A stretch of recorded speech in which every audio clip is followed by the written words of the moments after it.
اعوذ باللہ من الشیطان اللعین الرجیم بسم اللہ الرحمن الرحیم ان اللہ وملائکتہ یصلون علی النبی یا ایھا الذین آمنوا صلوا علیہ وسلموا تسلیما اللہم صل علی محمد وآل محمد وعجل فرجهم وارشدنا معهم محبت۔ محترم ناظرین، السلام علیکم ورحمۃ اللہ وبرکاتہ۔ الحمدللہ تربیت اولاد کے حوالے سے ہمارا یہ لیسن نمبر 208 ہے، اور مسلسل آپ حضرات اس کو شیئر بھی کرتے ہو، کمنٹس بھی آپ لوگوں کے ملتے رہتے ہیں۔ ہمت افزائی کا بہت بہت شکریہ۔ اسی طریقے سے شیئر کرتے رہے۔ ہمارا مقصد یہ ہے کہ اگر ہمارے نوجوان بچوں تک کوئی میسیج پہنچ جائے تو ہماری یہ محنت جو ہے نا کارآمد ثابت ہو جائے گی۔ عزیزان محترم، دیکھیے، اگر ہم غور کریں، آج جو ہم سے اعمال کا ذکر ہوتا ہے کہ آپ یہ عمل کرو وہ عمل کرو تو آخرت کی زندگی بہترین ہو جائے گی، اگر حقیقت پہ دیکھا جائے تو بہت کم سالوں کا ہمیں حساب دینا ہے۔ آج ہماری جو لائف ہے، جو لائف سپین ہے، جو زندگی آن این ایوریج 60 سال کی ہے۔ 60 سال کے بعد گریس پیریڈ میں آدمی رہتا ہے، کب اس کا بلاوا آ جائے۔ پہلے 20 سال تو بچپنے میں نکل جاتے ہیں، اور اس کے بعد جب ہوش آتا ہے تو 20 ہم کراس کر چکے ہوتے ہیں۔ تو 60 اور 20 کے بیچ میں ہمارے پاس 40 سال کی زندگی ہے۔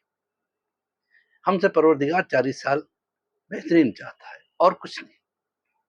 آپ دیکھیں، پہلے کے لوگوں کے ہائٹ بہت ہوتی، جناب آدم 60 گز کے تھے، یعنی 60 میٹر کہہ لیجئے، 60 میٹر کی ہائٹ۔ تو پہلے کے لوگوں کی ہائٹ بھی زیادہ ہوتی تھی۔ پہلے اسی حساب سے وہ لوگ جیتے بھی تھے۔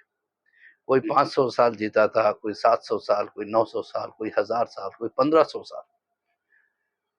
تو اب ان کے لیے بڑا مشکل معاملہ تھا کہ اتنے سال جو ہے نا اچھے بن کے رہنا۔ ہمارے لیے زیادہ مشکل معاملہ نہیں ہے، لیکن افسوس یہ ہے کہ ہم آخرت کی فکر نہیں کرتے۔ ہم دنیا سے اٹیچ ہے۔ دیکھیے، دنیا ہماری ضرورت ہے، مجھے اس سے انکار نہیں ہے۔ اللہ نے پیٹ لگا رکھا ہے تو آدمی کو محنت بھی کرنا ہے۔ دنیا سے اتنے جڑے رہو جتنا ہمیں یہاں رہنا ہے، آخرت سے اتنے جڑے رہو جتنا وہاں رہنا ہے۔ وہاں کا کوئی حساب نہیں ہے، کتنے سال ہمیں قبر میں رہنا ہے، کتنے سال ہمیں برزخ میں رہنا ہے، کتنے سال ہمیں محشر میں رہنا ہے، کتنے سال ہمیں جنت میں رہنا ہے۔ جنت تو ابدی زندگی، وہاں رہنا ہی رہنا ہے۔ خدا نخواستہ اعمال صحیح نہیں ہے تو دوزخ میں رہنا ہو۔ تو جہاں زیادہ رہنا ہے اس کی فکر نہیں، جہاں کم رہنا ہے اس کے لیے ہم مکان بناتے ہیں، گاڑیاں خریدتے ہیں۔ یہ گاڑیاں خریدنا، مکان بنانا غلط نہیں ہے، اللہ نے حیثیت دی ہے تو بے شک بنائیے، لیکن اس کے موہ میں ایسے نہ ہو جائیں کہ آخرت کو بھول جائیں۔ ایک بادشاہ کے پاس 3 وزیر ہوا کرتے تھے۔ اس نے تینوں وزیروں کو بلایا، اس نے کہا، ایک ایک بڑا تھیلا انہیں دیا، کہا کہ جاؤ میرے باغ میں بہترین پھل جو میرے پسند کے ہوں الگ الگ جگہ سے چن کے لے آؤ۔ تینوں وزیر حیران تھے، بادشاہ نے ایسی خواہش کیوں کی؟ بہرحال گئے، حکم تھا بادشاہ کا۔ الگ الگ جگہ جا کے انہوں نے پھل چننے شروع کیا اور تھیلے بھرنے شروع کیے۔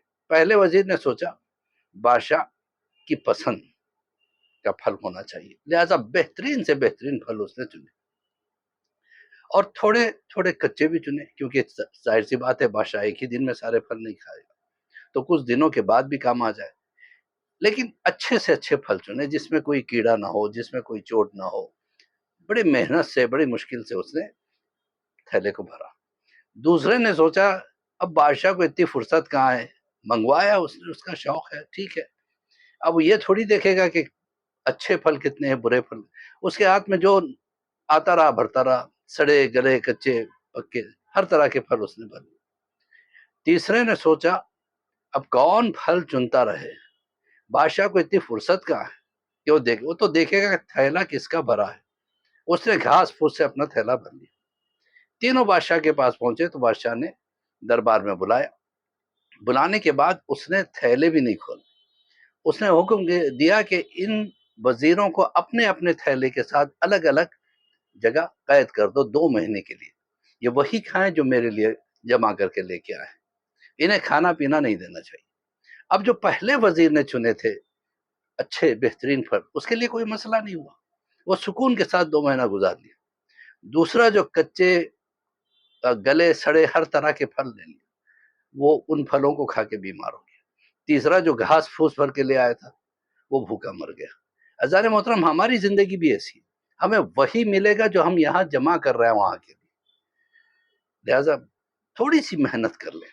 اللہ کی مہربانی یہ ہے کہ ہماری اس چھوٹی سی زندگی کے لیے جو 30-40 سال کا جو ہمیں حساب دینا ہے، اس کے لیے ایسے اعمال دیے ہیں، ایسے مہینے دیے۔ رجب کا مہینہ بہترین مہینہ، اس کو مس نہ کریں جو اب چل رہا ہے۔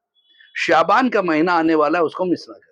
رمضان میں یہ 3 مہینے بہترین مہینے استغفار کے لیے، اعمال کے لیے، ہر عمل آپ کا دگنا ہو جائے گا۔ چھٹے امام کے پاس ایک چاہنے والا گیا، رجب کے آخری ایام تھے۔